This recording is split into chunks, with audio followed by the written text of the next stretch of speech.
गुरुवार व्रत कथा। चाहते हैं भगवान विष्णु की कृपा तो गुरुवार को जरूर पढ़ें ये बृहस्पतिवार व्रत कथा। हिंदू धर्म में बहुत से लोग गुरुवार के दिन बृहस्पतिवार का व्रत रखते हैं। इस व्रत में विष्णु भगवान का पूजन, व्रत कथा पढ़ना और पीले वस्त्र और भोजन का बहुत महत्व बताया गया है। अगर आप इस चैनल पर पहली बार आए हैं तो चैनल को सब्सक्राइब जरूर कीजिए। तो चलिए सुनते हैं गुरुवार व्रत की पौराणिक एवं चर्चित कथाएं। बहुत से लोग अपने जीवन में सुख, शांति और मनोकामना की पूर्ति के लिए गुरुवार व्रत रखते हैं। व्रत कथा के नियम अनुसार इस दिन व्रत के दौरान पीले रंग का कपड़ा पहने, पीला भोजन करें, भगवान विष्णु को पीले भोग चढ़ाएं, विष्णु जी और केले के पौधे या पेड़ का पूजन कर व्रत कथा पढ़ें। मान्यता है कि बृहस्पतिवार व्रत कथा के पाठ से जीवन में सुख समृद्धि आती है। आज के इस लेख में हमने बृहस्पतिवार व्रत कथा का संपूर्ण पाठ इस लेख में बताया है। इसे आप गुरुवार के दिन पढ़ सकते हैं। बृहस्पतिवार गुरुवार व्रत कथा। प्राचीन काल में एक बड़ी प्रतापी और दानी राजा राज करता था। वह स्वभाव से बहुत ही दानी और दयालु था। हमेशा धर्म कर्म के मार्ग में चलता था, लेकिन ये सब बात उसकी रानी को अच्छी नहीं लगती थी। न वह व्रत करती और न ही दान धर्म। वह राजा को भी ऐसा करने से मना किया करती थी। एक बार राजा शिकार खेलने वन को गए थे। रानी और दासी घर पर अकेली थी। तब बृहस्पति भगवान राजा के दरवाजे पर साधु के वेश में भिक्षा मांगने आए तो रानी कहने लगी, हे साधु महाराज, मैं इस दान और पुण्य से तंग आ गई हूँ। आप मुझे कोई ऐसा उपाय बताएं जिससे ये सारा धन नष्ट हो जाए और मैं आराम से रह सकूं। मेरे पास करने को कोई कार्य न हो। रानी की बात सुनकर साधु महाराज बोले, हे रानी, तुम तो बड़ी विचित्र हो। संतान और धन से भी कोई दुखी होता है। अगर तुम्हारे पास धन अधिक है तो तुम इसे शुभ कार्यों में खर्च करो। लेकिन साधु की बातें सुनकर रानी खुश नहीं हुई और कहने लगी, मुझे ऐसे धन की कोई आवश्यकता नहीं है जिसे संभालने में ही मेरा सारा समय बीत जाए। रानी की बात सुनकर साधु के वेश में बृहस्पति भगवान बोले, यदि तुम्हारी ऐसी इच्छा है तो मैं तुम्हें जैसा बताता हूँ तुम वैसा ही करना। 7 गुरुवार तक इन कार्यों को करना, जैसा घर को गोबर से लीपना, कपड़ा धोबी के यहाँ धुलवाना, भोजन में मांस मदिरा का सेवन करना। इससे तुम्हारा धन संपत्ति नष्ट हो जाएगा और तुम आराम से रह सकोगी। इतना कहकर साधु महाराज लोप हो गए। साधु के कई बातों के अनुसार करते हुए केवल 3 गुरुवार ही बीते थे कि उनकी समस्त धन संपदा नष्ट हो गई। जिसके बाद भोजन के लिए राजा का परिवार तरसने लगा। गरीबी को देखते हुए एक दिन राजा रानी से कहता है कि मैं परदेश को जाता हूँ, क्योंकि यहाँ मुझे सभी जानते हैं, इसलिए मैं यहाँ कोई छोटा कार्य नहीं कर सकता। ऐसा कहकर राजा परदेश चले गया। परदेश में राजा जंगल से लकड़ी काटकर लाता और उसे बेचकर जीवन यापन करने लगा। इधर राजा के बिना रानी और दासी दुखी रहने लगी। एक समय ऐसा आया जब 7 दिन रानी और दासी को बिना भोजन के रहना पड़ा। तब रानी ने अपनी दासी से कहा कि पास ही नगर में उसकी बहन रहती है।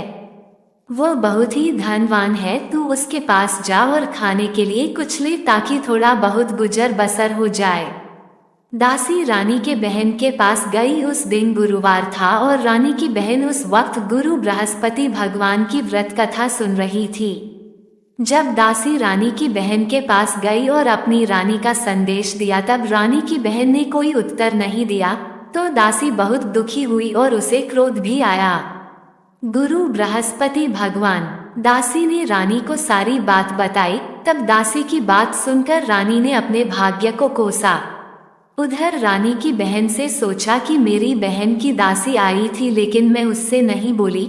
कथा सुनकर और पूजन समाप्त कर रानी की बहन अपनी बहन के घर आई और कहने लगी, मैं गुरुवार व्रत कर रही थी, जब तुम्हारी दासी गई तब मैं कथा सुन रही थी। जब तक कथा होती है तब तक न उठते हैं और न ही बोलते हैं, इसलिए नहीं बोली। कहो दासी क्यों आई थी? तब रानी बोली, तुमसे कुछ छुपा नहीं है, हमारे घर खाने को अनाज नहीं है। ऐसे कहते कहते रानी की आंखें भर आई और उसने अपनी सभी बातें रानी को बता दी। रानी की बहन ने बोला, बृहस्पति भगवान सबकी मनोकामना पूर्ण करते हैं। देखो शायद तुम्हारे घर अनाज रखा हो। बहन की बात सुनकर रानी को विश्वास नहीं हुआ। बहन की आग्रह से रानी ने अपनी दासी को रसोई में भेजा तो उन्हें सचमुच एक अनाज से भरा घड़ा मिला।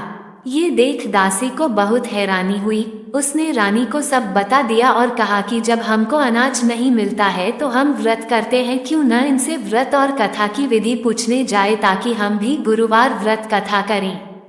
तब रानी की अपनी बहन से बृहस्पतिवार के बारे में पूछा। रानी की बहन ने बताया कि बृहस्पतिवार के व्रत में चने की दाल और मुनक्का से केले की जड़ में पूजन करें, दीपक जलाएं और व्रत कथा सुने एवं व्रत के दौरान पीला भोजन ही करें, जिससे भगवान प्रसन्न होते हैं और मनोकामना पूर्ण करते हैं। व्रत और कथा की पूजन विधि बताकर रानी की बहन अपने घर लौट गई। एक सप्ताह बाद गुरुवार का दिन आया तो रानी और दासी ने व्रत रखा। दासी घुड़साल में जाकर व्रत का सामान लेकर आई, फिर केले की जड़ एवं विष्णु भगवान की पूजन कर कथा सुनी।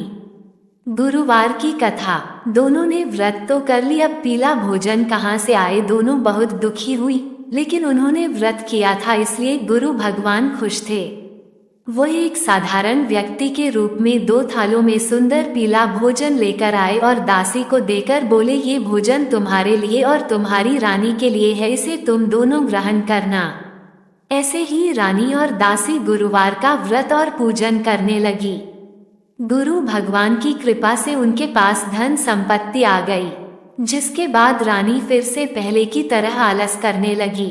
तब दासी रानी से बोली, देखो तुम पहले भी इसी तरह आलस करती थी, इसलिए तुम्हें कष्ट होता था, इस कारण सभी धन नष्ट हो गया। अब जब भगवान की कृपा से धन मिला है तो तुम्हें फिर से आलस होता है। बहुत ही मुसीबतों के बाद हमने ये धन पाया है, इसलिए हमें दान करना चाहिए और आपको भूखे मनुष्यों को भोजन कराना चाहिए, प्याव लगवाना चाहिए, कुंवारी कन्याओं का विवाह कराना चाहिए। इससे तुम्हारा यश बढ़ेगा और पितृ प्रसन्न होंगे। दासी की बात मानकर रानी शुभ कार्य करने लगी। इससे पूरे नगर में रानी और दासी का यश बढ़ने लगा। इधर जंगल में राजा दुखी होकर पेड़ के नीचे बैठ गया और अपनी पुरानी बातों को याद करके रोने लगा। तभी गुरु भगवान साधु के रूप में लकड़हारे के पास आए और बोले कि हे लकड़हारे, तू इस सुनसान जंगल में किस चिंता में बैठे हो, मुझे बताओ। तब लकड़हारे ने दोनों हाथ जोड़कर साधु से कहा, आप सब कुछ जानते हैं, मैं आपसे क्या कहूँ। ऐसा कहते हुए राजा ने अपनी साधु को अपनी संपूर्ण दशा सुनाई।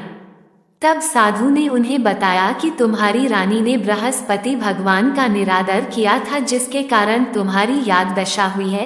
अब तुम किसी बात की चिंता मत करो, तुम्हारे सभी दुख दूर हो जाएंगे और तुम पहले से ज्यादा धनवान हो जाओगे। जीवन में सुख प्राप्ति के लिए बृहस्पतिवार के दिन व्रत कथा करो, इससे तुम्हारे दुख दूर होंगे। इसके लिए तुम गुरुवार के दिन चने और मुनक्का से केला के पेड़ और बृहस्पति भगवान का पूजन और व्रत कथा करो, जिससे तुम्हारे दुख दूर होंगे। साधु की बात सुनकर राजा बोला, मुझे लकड़ी बेचकर इतना पैसा नहीं मिलता है जिससे भोजन के उपरांत कुछ बचा सकूं। मैंने रात्रि में अपनी रानी को दुखी देखा है। मेरे पास कोई साधन भी नहीं जिससे मैं उसकी खबर जान सकूं। लकड़हारे की बात सुनकर साधु ने कहा, तुम किसी बात की चिंता मत करो, तुम रोजाना की तरह लकड़ी लेकर जाना, तुम्हें रोज से 2 गुना धन प्राप्त होगा, जिससे पूजन के अलावा भोजन भी कर लोगे। धीरे धीरे समय व्यतीत होने पर फिर गुरुवार का दिन आया। लकड़हारा जंगल से लकड़ी काटकर शहर में बेचने गया। उसे उस दिन और दिनों से अधिक धन मिला। राजा सामान लाकर गुरुवार का व्रत किया। उस दिन से उसके सभी दुख दूर हुए। लेकिन जब अगले गुरुवार का दिन आया तो राजा व्रत करना भूल गया। इस कारण गुरु भगवान नाराज हो गए। उस दिन उस नगर के राजा ने एक विशाल यज्ञ का आयोजन किया था और शहर के लोगों को अपने घर में भोजन नहीं बनाने का आदेश दिया था। साथ ही यह भी कहा था कि जो भी राजा की आज्ञा को नहीं मानेगा उसे फांसी की सजा दे दी जाएगी। भगवान विष्णु। इस तरह राजा की आज्ञा से नगर के सभी लोग भोजन करने गए, लेकिन लकड़हारा कुछ देर से पहुंचा, इसलिए राजा उसे अपने साथ ले गए और साथ में भोजन करा रहे थे। तब रानी की दृष्टि उस खूंटी पर पड़ी जिस पर उसका हार लटका हुआ था। उसे हार खूंटी पर दिखाई नहीं दिया। तब रानी ने निश्चय किया कि मेरा हार इस लकड़हारे ने चुरा लिया है। लकड़हारे को कारागार में डलवा दिया गया। कारागार में जाकर राजा बहुत दुखी हुआ और अपनी पुरानी बातों को याद करके रोने लगा। तभी साधु के रूप में बृहस्पति देव प्रकट हुए और उसकी दशा देखकर कहा, तूने बृहस्पति देव की कथा नहीं की है, इसी कारण तुझे ये दुख प्राप्त हुआ है। अब किसी प्रकार की चिंता मत कर, गुरुवार के दिन तुझे कारागार के दरवाजे पर 4 पैसे पड़े मिलेंगे, उससे तू बृहस्पतिवार की कथा करना, तेरे सभी कष्ट दूर हो जाएंगे। बृहस्पतिवार के दिन उसे 4 पैसे मिले, उससे राजा बृहस्पति देव की कथा किया। उस रात बृहस्पति भगवान उस नगर के राजा के स्वप्न में आकर कहा, तूने जिस लकड़हारे को कारागार में बंद किया है उसे छोड़ देना, वह निर्दोष है। अगर तू ऐसा नहीं करेगा तो मैं तेरा राज्य नष्ट कर दूंगा। माता लक्ष्मी की उत्पत्ति की कहानी। रात्रि में स्वप्न के बाद राजा प्रातःकाल उठा और खूंटी पर हार लटका देकर लकड़हारे को बुलाकर क्षमा मांगी एवं सुंदर वस्त्र आभूषण भेंटकर उसे विदा किया। गुरु भगवान की आज्ञा अनुसार राजा अपने नगर को लौट गया। जब राजा नगर के निकट पहुंचा तो उसे पहले से अधिक बाग और धर्मशालाएं दिखी। तब राजा ने नगर वासियों से पूछा कि यह किसने बनवाया है, तो सभी ने रानी का नाम लिया। ये सुन राजा को बहुत आश्चर्य हुआ और गुस्सा भी आया। जब रानी ने ये खबर सुनी कि राजा आ रहे हैं, तब उसने दासी से कहा, हे दासी देख, राजा हमको कितनी बुरी हालत में छोड़ गए थे। राजा हमारी ऐसी हालत देखकर लौट ना जाए, इसलिए तू दरवाजे पर खड़ी हो जा। रानी की आज्ञा अनुसार दासी दरवाजे पर खड़ी हो गई और जब राजा आए तो उन्हें अपने साथ ले आई। तब राजा ने तलवार निकाली और रानी से पूछा कि तुम्हें ये धन कैसे प्राप्त हुआ। तब रानी ने कहा, ये सब धन संपत्ति हमें गुरु भगवान की कृपा से प्राप्त हुआ है। रानी की बात सुनकर राजा ने निश्चय किया कि हर दिन गुरु भगवान का व्रत करेगा और दिन में 3 बार कहानी कहेगा। अब हर समय राजा के दुपट्टे में चने की दाल बंधी रहती और दिन में 3 बार कहानी कहता। विष्णु पूजा। एक रोज राजन विचार किया, चलो अपनी बहन के यहाँ हो आए। इस तरह का राजा घोड़े पर सवार हो अपनी बहन के यहाँ चल दिया। उसने देखा कि कुछ आदमी एक मुर्दे को लिए जा रहे हैं। तब राजा ने उन्हें रोककर कहा, अरे भाइयों, मेरी बृहस्पतिवार की कथा सुन लो। तब कुछ ने कहा, लो हमारा तो आदमी मर गया है और इसको अपनी कथा की पड़ी है। लेकिन कुछ ने कहा, अच्छा कहो, हम तुम्हारी कथा सुनेंगे। राजा ने दाल निकाली और कथा शुरू की।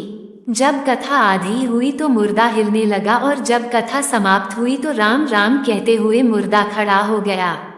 राजा आगे बढ़ा तो उसे एक किसान खेत में हल चलाता मिला। राजा ने उससे कथा सुनने का आग्रह किया, लेकिन किसान नहीं माना। राजा आगे बढ़ा। राजा के हटते ही बैल पछाड़ खाकर गिर गए और किसान के पेट में जोर से दर्द होने लगा। थोड़ी देर में जब किसान की माँ रोटी लेकर आई तब उसने अपने पुत्र से सभी हाल पूछा तो बेटे ने बता दिया। तब बुढ़िया दौड़ी दौड़ी राजा के पास गई और कहने लगी, मैं तेरी कथा सुनूंगी, तू अपनी कथा मेरे खेत पर चलकर कहना। राजा लौटकर कथा कही, जिसे सुनकर बैल खड़े हो गए और किसान के पेट का दर्द बंद हो गया। राजा अपनी बहन के घर पहुंच गया। बहन के भाई की खूब मेहमानी की। दूसरे रोज जब राजा जागा तो वह देखने लगा कि सब लोग भोजन कर रहे हैं। तब राजा ने अपनी बहन से पूछा, ऐसा कोई मनुष्य है जिसने भोजन नहीं किया हो। तब बहन बोली, है भैया, ये देश ऐसा ही है, पहले यहाँ के लोग भोजन करते हैं, बाद में अन्य काम करते हैं। ऐसा कहकर बहन चली गई और सबसे पूछने लगी कि कोई ऐसा है जिसने भोजन नहीं किया हो। तब वो एक कुम्हार के घर गई जिसका लड़का बीमार था। उसे मालूम हुआ कि वहाँ किसी ने 3 दिन से भोजन नहीं किया है। रानी ने कुम्हार से अपने भाई की कथा सुनने के लिए आग्रह किया तो वह तैयार हो गया। राजा जाकर अपनी कथा कही, जिसको सुनकर उसका लड़का ठीक हो गया। अब तो राजा की प्रशंसा होने लगी थी। भगवान विष्णु और लक्ष्मी। एक दिन राजा ने अपनी बहन से कहा, बहन मैं अपने घर जाऊंगा, तुम भी तैयार हो जाओ। राजा की बहन ने अपने सास से भाई के साथ जाने की आज्ञा मांगी। तब उसकी सास बोली, चली जा, लेकिन अपने लड़के को मत ले जाना, क्योंकि तेरे भाई की कोई संतान नहीं है। बहन ने अपने भाई से कहा, हे भैया मैं तो चलूंगी, परंतु कोई बालक नहीं जाएगा। तब राजा ने अपनी बहन से कहा, जब कोई बालक नहीं जाएगा तो तुम ही चलकर क्या करोगी। राजा दुखी मन से नगर को लौटा और रानी को सब बात बता दिया। तब रानी ने कहा, बृहस्पति भगवान ने हमें सब कुछ दिया है, वो हमें संतान अवश्य देंगे। उसी रात बृहस्पति देव ने राजा को सपने में कहा, हे राजा उठ, सभी सोच त्याग दे, तेरी रानी गर्भवती है। भगवान की बात सुनकर राजा बहुत खुश हुआ। 9वें महीने में रानी के गर्भ से एक सुंदर पुत्र पैदा हुआ। तब राजा रानी से बोला, हे रानी, स्त्री बिना भोजन के रह सकती है, लेकिन बिना कहे नहीं। इसलिए जब मेरी बहन आए तो तुम उसे कुछ मत कहना। रानी ने हाँ कर दी, और जब राजा की बहन ने ये शुभ समाचार सुना तो बहुत खुश हुई और अपने भाई के यहाँ बधाई लेकर आई। तब रानी बोली, घोड़ा चढ़कर तो नहीं आई, गधा चढ़ी आई। तब राजा की बहन बोली, भाभी अगर मैं इस प्रकार ना कहती तो तुम्हें औलाद कैसे होती। बृहस्पति भगवान ऐसे ही हैं, वो सबकी मनोकामनाएं पूर्ण करते हैं। जो सद्भावना पूर्वक बृहस्पतिवार का व्रत रखता है, कथा पढ़ता है, सुनता है एवं दूसरों को सुनाता है, गुरु भगवान आपकी सभी मनोकामनाएं पूर्ण करते हैं। कथा सुनने के बाद प्रसाद लेकर ही जाना चाहिए, नहीं तो भगवान का निरादर होता है। वीडियो को लाइक, कमेंट और शेयर कीजिए और डेली इसी प्रकार की भक्ति से जुड़ी कथा देखने सुनने के लिए हमारे YouTube चैनल देवांगन की भक्ति को सब्सक्राइब जरूर कीजिए।